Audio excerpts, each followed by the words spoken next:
Good day mga ka-fixit! Paano hindi malito sa pag-atras sa manual and automatic transmission na sasakyan? Yan ay babahagi ko sa iyo ngayon in this episode of Fix It Dennis, fixing the way we drive.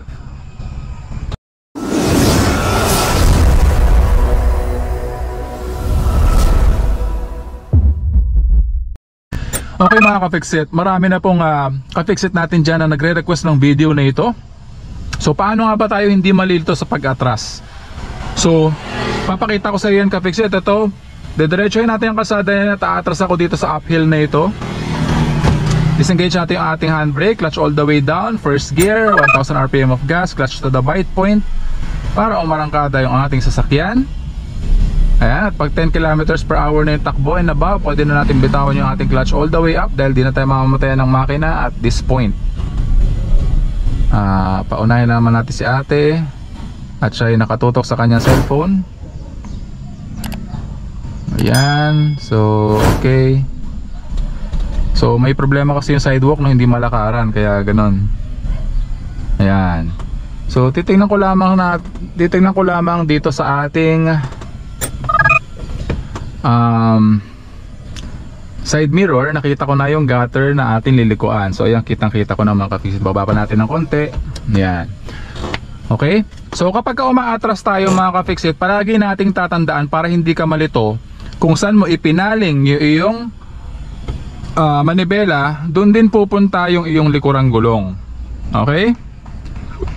Meaning likurang gulong, or ibig ko sabihin yung likurang bahagi ng iyong sasakyan. Kasi technically, kung ikaw ay aatras, ang mauuna na umandar syempre yung iyong likurang bahagi ng iyong sasakyan. So kung saan mo ipinaling yung manibela, halimbawa sa kanan mo ipinaling yung manibela, yung likurang bahagi ng iyong sasakyan ay pupunta sa kanan, no?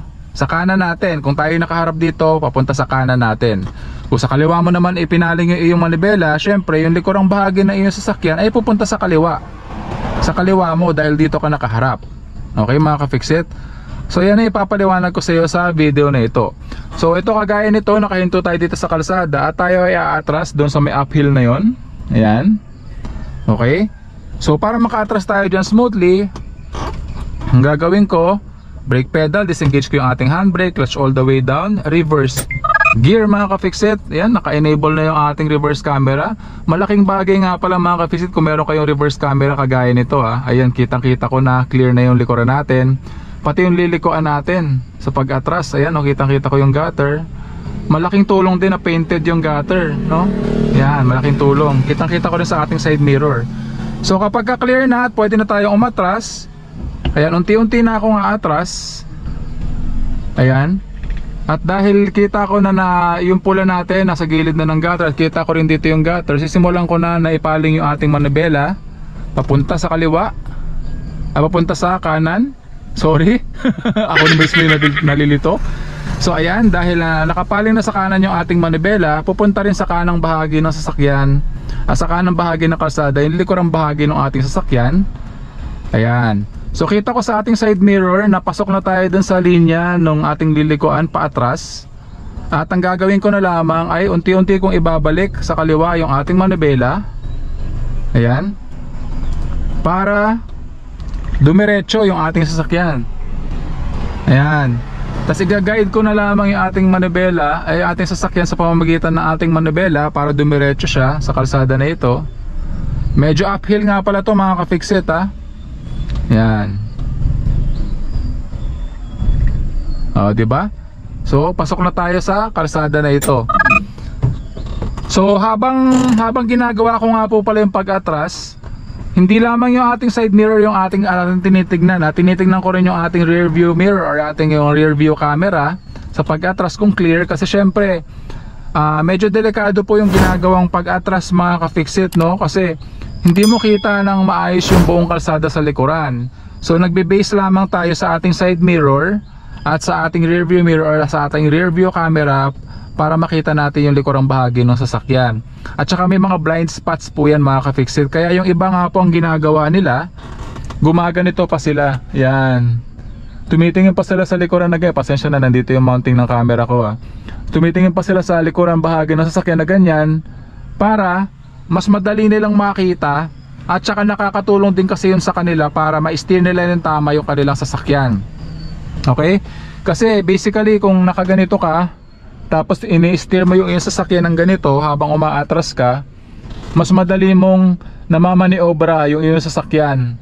No, may mga driver po na ganyan, hindi sila sanay na nag-aatras ng nakaganito lamang, tumitingin pa sila ng ganyan. Pero ako po kasi sanay ako na ganito ako mag-atras. Nakatingin ako sa harapan, sinoobserbahan ko lang yung ating side mirror, and basically kita ko naman yung buong likuran gamit yung ating rear view mirror. Okay? So pakita natin yan para ma-differentiate ko sa iyo. Aatras ulit tayo mula dun sa pagkakahinto natin kanina. Unahin lamang natin yung ibang sasakyan. Ano po?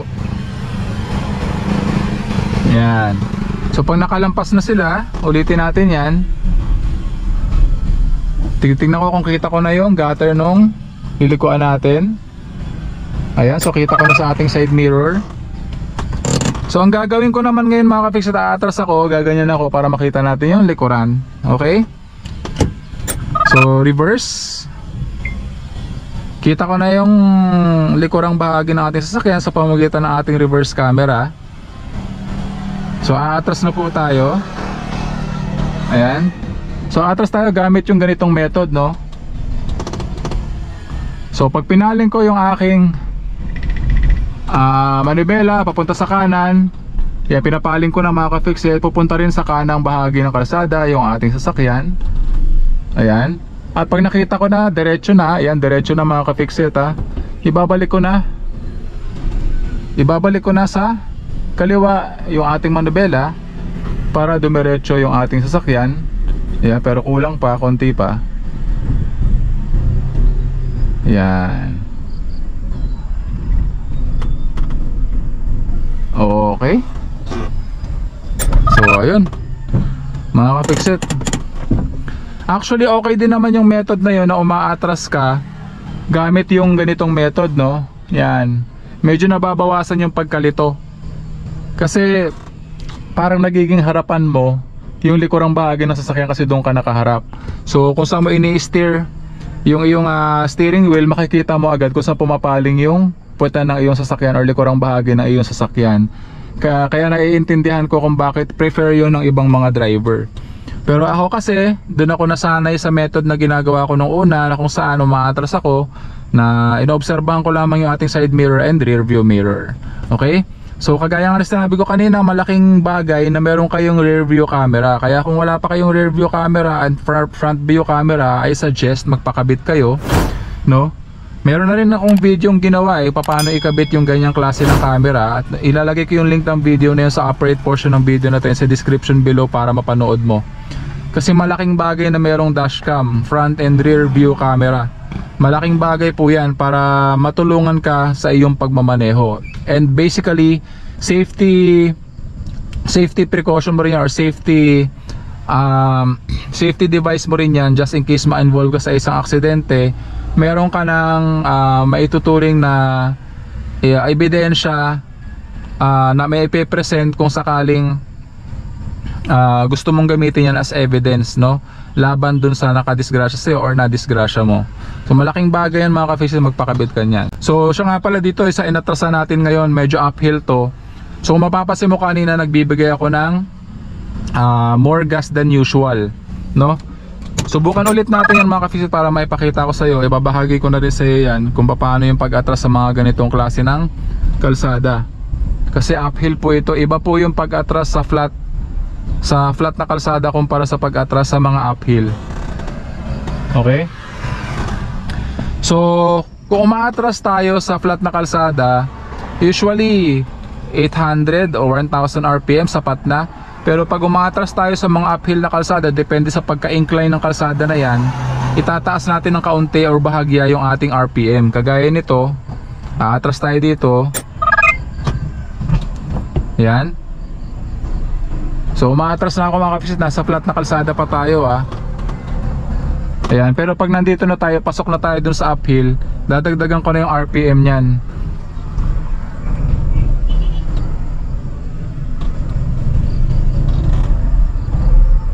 Okay?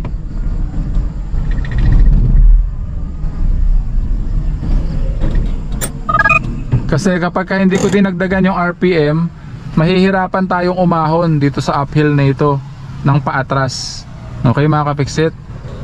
So, para mas mapakita ko pa sa'yo yung kung saan pumapaling yung ating manibela or puta ng ating sasakyan kapag umaatras, ayan.